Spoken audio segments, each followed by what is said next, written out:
السلام علیکم ورحمت الله. د کابل جلال آباد په لویه لار خو اکثره سفر کوي، خو دا سړک ګورې ډېر خطرناک دی، ځان به ساتئ. داسې راته وشه، دا وګورئ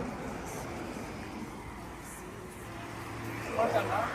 تاسو دغه دوکان وینئ، دغه ته تقریبا د 80,000 افغانیو زیات کم موږ سودا وراچولې وه. اوس لله الحمد وینئ مکمل ډک دی. نو زمونږ په ځوانانو کې الحمدلله استعداد لیاقت هر څه شته دي، خو منتها هغه څنګه وایي که نه وایي د غریبۍ مېرمنه. نو خبر داسې ده چې کله دوی ته لاس ورکړي او په خپلو پښو ودرېږي، بیا دوی همت خواري او زحمت وباسي.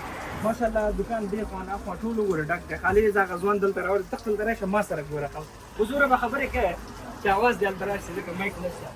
څنګه یې خپل کار نه راځي؟ کار نه خو دوکان خو ماشاءالله ډک ساتلی دی. کور ته چې سودا وړې دا ګوره په عمومي لار باندې د ځوان لپاره الحمدلله سیستم برابر شو. دا د وینې ښه ګل دی، 2000 دونیم د ورځې انشاءالله ستاسو سره دی، نو 2-3 پاتې کېږي. بس نه مصروف هم کې. امین. بس دوستانو دغسې ځوانان تاسو حق لري چې هغه یې لاسنیوی مونږ په پښو یې ودرو، بیا به هغوی دې ته نه احتیاجه کېږي چې ایران ته بل ملک ته بل قاچاقي لارو په بل سي لاړ سي.